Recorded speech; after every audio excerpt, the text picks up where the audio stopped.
नमस्कार, आउटलुक 2023 में आपका स्वागत है। मैं हूं मनीषा गुप्ता और 2022 में इंडस्ट्रियल मेटल्स की कीमतों में अच्छा खासा उतार चढ़ाव देखने को मिला। कोरोना और रूस यूक्रेन युद्ध के कारण कुछ में रिकॉर्ड तेजी भी देखने को मिली। ऐसे में 2023 में जिस तरह की मुनाफा वसूली हम इस सेकेंड हाफ में देख चुके हैं, आगे क्या रह सकती है चाल? क्या फिर से सिर उठाता कोरोना यहां पर कीमतों में अपना असर छोड़ेगा या फिर निवेशकों को इस साल भी रिकॉर्ड तेजी देखने को मिलेगी? इन्हीं सवालों के जवाब देने के लिए हमारे साथ हमारा पैनल मौजूद है। कोटक सिक्योरिटीज के रविंद्र राव, एंजल वन के प्रथमेश माल्या और वेंचर सिक्योरिटीज के एनएस रामास्वामी हमारे साथ जुड़े हैं। आप सभी का कार्यक्रम में स्वागत है। रविंद्र, पहले आपसे जानना चाहेंगे और ओवरऑल पहले मेटल वाइज ना जाके ओवरऑल मैक्रो की यहां पर अगर बात करें तो पिछले साल फर्स्ट हाफ में हमने रिकॉर्ड हाइज बनते हुए देखे। सेकेंड हाफ में यहां पर चीन, डॉलर इंडेक्स, रेट हाइक जो और वीक इकोनॉमिक डेटा, इन सभी का प्रेशर भी बाजार में पड़ता हुआ नजर आया। 2023 में हम ऑलमोस्ट इन्हीं सब फैक्टर्स के साथ यहां पर कारोबार करते हुए नजर आएंगे, लेकिन आप किन चीजों पर ध्यान रखेंगे?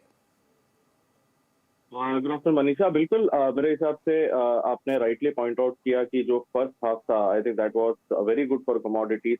ऑलमोस्ट ऑल कमोडिटीज में हमने एक बहुत अच्छा तेजी देखा था। Now that was mainly because of the Russia Ukraine crisis, जिसमें सप्लाई डिस्ट्रप्शन की वजह से सारा ही इंडस्ट्रियल मेटल्स में हमने एक तेजी देखी थी। प्लस जो एनर्जी सेंसिटिव कमोडिटीज है, उसमें भी हमने एक बहुत अच्छा अपमूव देखा था। Then came the second and third quarter, जिसमें हमने फेड की एग्रेसिव हाइक रेट हाइक देखी और चाइना में कोविड सिचुएशन थोड़ा सा खराब हो गया। और ये दोनों ही फैक्टर्स बहुत इंपॉर्टेंट है इंडस्ट्रियल मेटल के पर्सपेक्टिव से, क्योंकि एक साइड फेड का जो रेट हाइक साइकिल है, I think that has slightly जो लिक्विडिटी है उसे सिस्टम से निकाल दिया और उस वजह से डिमांड को लेके थोड़ी बहुत कंसर्न्स आई। और China I think is one of the major consumers and producer in few of the base metals, तो उस वजह से भी बेस मेटल्स को एक मार गिरा है। तो मेरे हिसाब से ओवरऑल अगर 2022 देखें तो it was not very good. Copper में हमने अराउंड 13% का फॉल देखा ईयर टू डेट, जिंक में अराउंड 9% का फॉल देखा, this is in terms of NCX. Aluminium में हमने 12-13% का फॉल देखा। तो ओवरऑल अगर देखें, सिर्फ निकल में थोड़ा सा एक पॉजिटिवनेस था, अदरवाइज ओवरऑल अगर देखें तो बेस मेटल्स ने काफी खराब परफॉर्म किया इन 2022। और अगर 2023 की बात करें तो I think again you are right कि यही सब फैक्टर्स प्ले करेंगे। बट एक इसमें एक चेंज ये है कि जो फेड का एग्रेसिव स्टांस था, I think that might slightly slow down, क्योंकि रेगुलरली आपके चैनल पे भी हम बात करते हैं कि फेड का जो स्टांस है वो स्लो डाउन हो रहा है। और हम एक्सपेक्ट कर रहे हैं कि से नेक्स्ट दो मीटिंग में हो सकता है 25 बेसिस पॉइंट हाइक आए, एंड क्योंकि टर्मिनल रेट जो है वो अराउंड 5.1% के आसपास अभी दिखाई दे रहा है। तो आई थिंक 25 बेसिस पॉइंट दो हाइक इज ऑलरेडी डिस्काउंटेड। तो मेरे हिसाब से उस वजह से थोड़ा बहुत राहत मिल सकता है on the base metal front. But अभी जो नई चिंता है कोविड को लेके, because we are seeing escalation in Covid situation. पहले ये होप था कि चाइना रीओपन होगा और डिमांड को लेके रिकवरी के चलते देयर वाज एक्सपेक्टेशन कि शायद इंडस्ट्रियल मेटल्स को थोड़ा सा एक सपोर्ट मिलेगा। बट अभी आई थिंक थोड़ा सा चेंज हो रहा है situation, but we need to wait and watch, क्योंकि it is still very early to analyse. लेकिन थोड़ा बहुत कंसर्न है अभी भी। और अगर चाइना रीओपन होता भी है तो मेरे हिसाब से अप्रैल तक it will be still little shaky, और उस वजह से हमें नहीं लगता है कि कोई मेजर अपसाइड हम बेस मेटल्स में देख सकते हैं। और कोई एकदम मेजर ड्रॉप भी नहीं दिखता अनटिल अनलेस कोविड सिचुएशन बहुत ज्यादा एस्केलेट होता है या फिर डिमांड को लेके बहुत चिंता बनती है। तो हम हो सकता है कि it might again slip lower. But otherwise अगर कोविड का जो अभी थोड़ा सा प्री मेच्योर स्टेज पे है, अगर उसे हम हटा देते हैं तो आई थिंक एक तो फेड का जो सिनेरियो है वो थोड़ा सा पॉजिटिव रहेगा। चाइना रीओपनिंग को लेके थोड़ा सा पॉजिटिवनेस रह सकता है। लेकिन ओवरऑल अगर बेस मेटल फंडामेंटल भी देखें तो आई थिंक सप्लाई साइड जो टाइटनेस है वो उतना नहीं दिख रहा है, क्योंकि काफी सारे बेस मेटल्स में सरप्लस की एक्सपेक्टेशन है। तो मेरे हिसाब से मोर और less it will be a mix year, और मुझे कोई मेजर ड्रॉप या मेजर फॉल नहीं लगता। और I think it will be more और less in a sideways zone, broader zone रहेगा बेस मेटल्स में। हो सकता है इनिशियली थोड़ा सा अपसाइड जाए, लेकिन उसके बाद थोड़ा सा हम डाउनफॉल देख सकते हैं बेस मेटल्स में। तो I think it will be more of a sideways year for base metals in 2023। All right, तो यानी कि 2021 की जो हमने तेजी आते हुए देखी थी उसकी एक रिपीट परफॉर्मेंस तो अगले साल में यहाँ पर मुश्किल ही लगती है। एक रेंज बाउंड कंसोलिडेशन दूसरा साल यहाँ पर देख सकता है। प्रथमेश, आप कैसे देखते हैं? आप क्या फंडामेंटल्स, क्या मैक्रोज यहाँ पर वॉच करेंगे अगले साल के लिए? 2022 में सारे मेटल्स डबल डिजिट में गिरे हैं और वही सारे फैक्टर्स जो है 2023 में भी हम कैरी कर रहे हैं। मेरे ख्याल से चाइना स्लो डाउन और बेस मेटल्स का परफॉर्मेंस डायरेक्टली कोरिलेटेड है। कोविड की सिचुएशन चिंताजनक अगर बनती जाती है फर्स्ट हाफ ऑफ 2023, मेरे ख्याल से बेस मेटल्स का परफॉर्मेंस जो वीकनेस रहा है 2023 में भी हम कैरी ऑन कर सकते हैं। प्लस अगर यहाँ पे आपको डॉलर स्ट्रेंथ और कमोडिटीज का इनवर्स कोरिलेशन ये भी अगर कैरी होते हुए दिखता है तो कमोडिटीज स्पेसिफिकली बेस मेटल्स के लिए एक डबल ब्लो हो सकता है। तो मुझे नहीं लगता कि बेस मेटल्स में 2023 में रिटर्न्स जो है वो पॉजिटिव साइड में होंगे। हालांकि अगर हम सेल साइड में बैठे और अगर रिटर्न्स को कंपेयर करें, मेरे ख्याल से आप सेल साइड के स्ट्रैटेजीज में पॉसिबली आप बेहतर यहाँ पे कमा सकते हैं, बट बाई साइड के स्ट्रैटेजीज में आपको यहाँ पे बेस मेटल्स में स्पेसिफिक मोमेंटम मिलने की आशा जो है कम दिखाई देती है। ऑल राइट, तो हमारे दूसरे गेस्ट को भी यही लगता है कि मेटल्स में तेजी का कोई यहाँ पर स्कोप नहीं है और अपटिक्स पे यहाँ पर बिकवाली करके ही चलना चाहिए। मिस्टर रामास्वामी, आप कैसे देखते हैं इस पूरे सेक्टर को? Before taking the sector, I would like to take the first question of your macro scenario. पूरे साल अभी जो है, we are welcoming the 2023 year with an increasing fear of recession. First of all, like whether it is countries like US, UK, European Union, these are all the challenges which they are facing. Is what is the dilemma is that they are how do we balance between an inflation and recession? तो उनका समस्या एकदम मात्रा में है कि यदि हम इन्फ्लेशन को बढ़त देते जाएं या फाइनेंशियल स्टेबलाइजेशन लाएं और इकोनॉमिक सिनेरियो को इंप्रूव कराएं और लूजनिंग द मॉनेटरी पॉलिसी करें, तो ये दो डायलेमा में बहुत स्टक है ऑल दीज कंट्रीज। बट ये एशियन स्टोरी थोड़ा बहुत डिफरेंट है। When it comes to Asian countries, you have seen that China is on almost at an early stage of a recovery path. And Russia, if you see, it's not badly disrupted or damaged by any sanctions and all. तो इस तरह जब भी हम compare करेंगे, Asian trade organisations are also getting some cheap oil की तरफ भी जब भी जाएं उनका तकलीफ नहीं आ रही है। और बेस मेटल्स पे अगर फोकस करके अगर जवाब है 2023 के लिए, फर्स्ट एंड फॉरमोस्ट बहुत इंपॉर्टेंट मैटर आता है डीकार्बनाइजेशन। जब ये एंटायर ग्लोबल ट्रांजिशन अभी डीकार्बनाइजेशन की तरफ जा रही है, हमारे लिए तो all the base metals are going to be almost electrification metals की तरफ हम ध्यान दे सकते हैं। When we say electrification metals, we talk of aluminium, we can talk of lithium और जिंक, कॉपर वगैरह। तो मुझे लग रहा है कि आगे चल के ये जो ट्रांजिशन का जो स्टेज आ रहा है, एक बेस मेटल्स के लिए एक बढ़त मिल सकती है 2023 के लिए। चाइना ओपनिंग द डोर्स वगैरह वगैरह है ही, बट मुझे तो उसमें तेजी ही लग रही है 2023 के लिए। शॉर्ट टर्म के लिए थोड़ा बहुत हिकअप्स होगा जब तक स्टेबलाइजेशन नहीं होगा कि whether interest rates are going towards inflation catch up और loosening based on recession catch up. तो क्लियरली मिस्टर रामास्वामी, आपने काफी सारे मेटल्स के यहाँ पर नाम लिए जहाँ पर आपको भरोसा है कि हल्की सी तेजी यहाँ पर देखने को मिल सकती है। ट्रांजिशन एंड एनर्जी एफिशिएंसी यहाँ पर एक फैक्टर रह सकता है। तो ओवरऑल मेटल सेक्टर में किस मेटल पे फिर आपको ज्यादा भरोसा है? Copper looks to be good amongst all the metals and लगभग अभी के फिलहाल के भाव जब मैं देख रहा हूँ, it's quoting it around 715, 716. हमें लग रहा है कि एक 750 तक का एक इमीडिएट जंप भी हम एक्सपेक्ट करते हैं। यहाँ से करीब 5% का तो बढ़त इसमें स्कोप है। And going forward in 2023, we would not be surprised if we can cross, copper can cross even 800 mark. 800-815 तक में एक ग्रेट रेसिस्टेंस है। तो मुझे लग रहा है बेस मेटल पैक में मुझे लगता है copper can be the game changer again. Once again it can start moving up. Now right now it's slightly on a range bound and may be slight corrections here and there. 5-10 rupees का जो 1-2% का तो gap down हो सकता है, but 750 is the immediate target. पर आपको लगता है कि जिस तरह के ऑल टाइम हाईज हमने 2022 में बनाए हैं मिस्टर रामास्वामी, उस तरह के हाईज फिर हम अगले साल छूते हुए नजर आएंगे, या आप कहेंगे टॉप इस साल में बन चुका है? नहीं, टॉप इस साल में बनने चुका है। मेरा राय उसमें थोड़ा बहुत डिफरेंट है। मुझे लग रहा है कि सेकंड क्वार्टर होते ही 2023 में बेस मेटल्स में एक, जैसा मैं कहा, the fundamental factor of decarbonisation is going to take a great demand. Even यहाँ तक कि अभी तो आप चांदी की बात नहीं किए हैं, तो when we talk about silver we can also speak about it. हमें तो लग रहा है इसमें तेजी है सेकंड क्वार्टर के बाद 2023 में।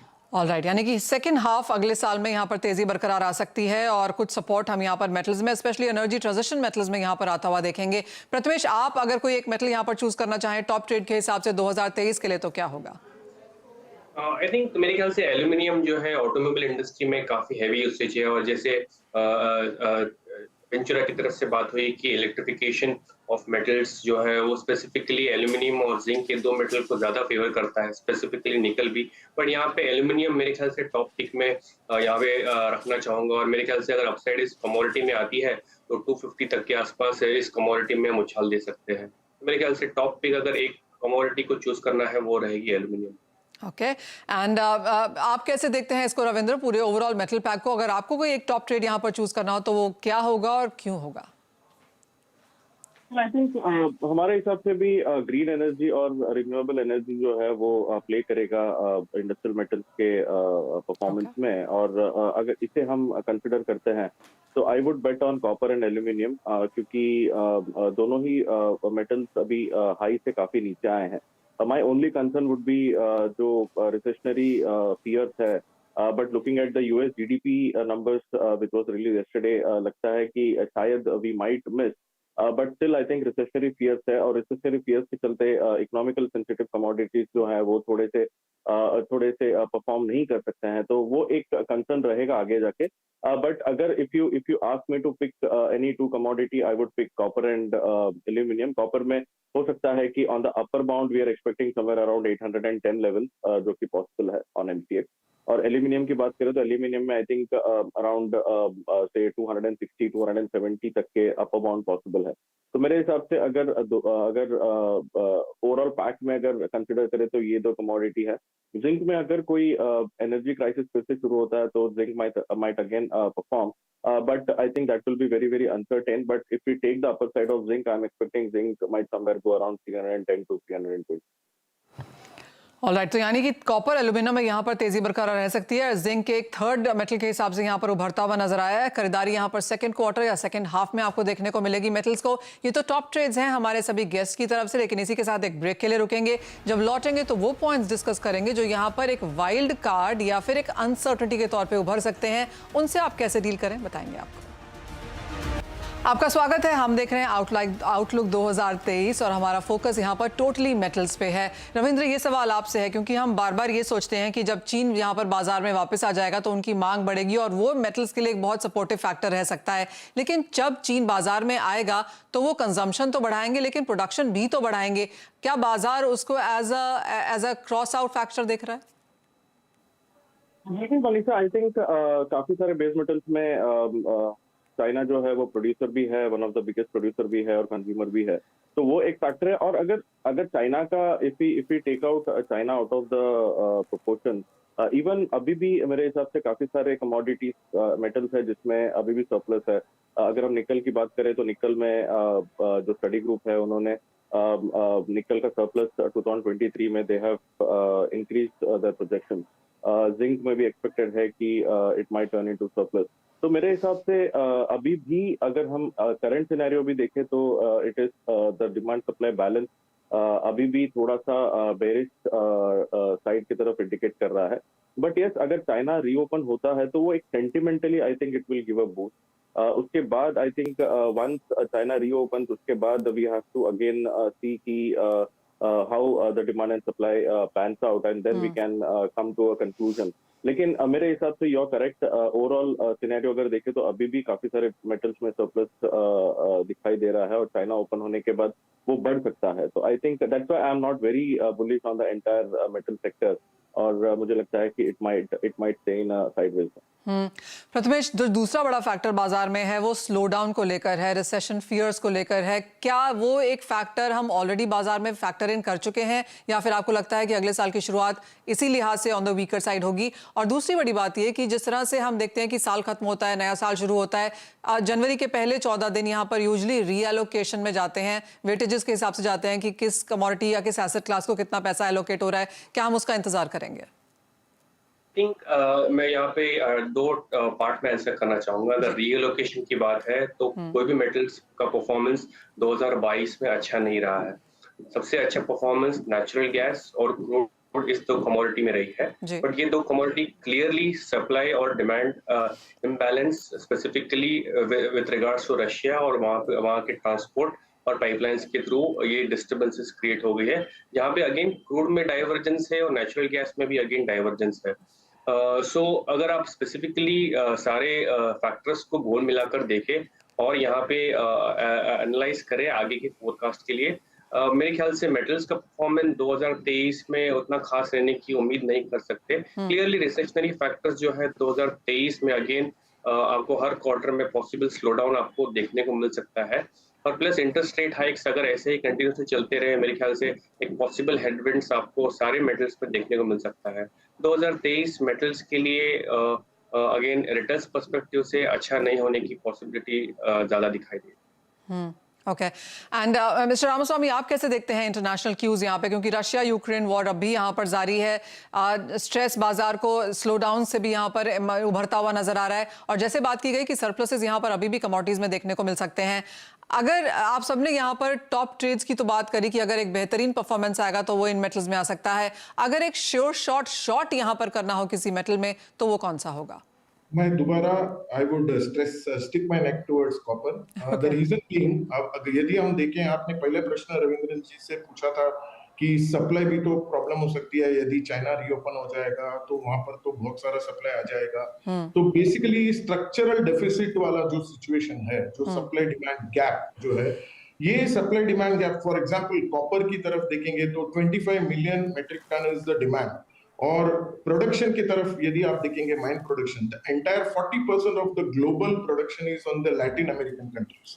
तो लैटिन अमेरिकन कंट्रीज में आपको आ जाती है चिली, पेरू और मैक्सिको, तो ये सारे 40% पे। और वहां पर क्या हो रहा है, वहां पर एक फिस्कल अनसर्टेनिटी, पॉलिटिकल अनसर्टेनिटी का सिचुएशन है, तो वहां से जो प्रोडक्शन में एक सप्लाई गैप जो मैंने बताया, वहां से भी एक थ्रेट है कि वो सप्लाई गैप विल बी फिर भी बरकरार रहेगा, gap will be still widening और इंक्रीजिंग। रही बात चाइना फैक्टर बोला आपने, जो mine production China contribution towards copper is only 9%, तो हमें नहीं लग रहा है कि ये सप्लाई गैप फिल हो जाएगा। तो आपने दोबारा पूछा कि कौन सा बेस मेटल में, फिर भी आप कहेंगे taking all the global cues, I would stick my neck towards copper. Copper is likely to cross the 800 mark also in the second half of 2020।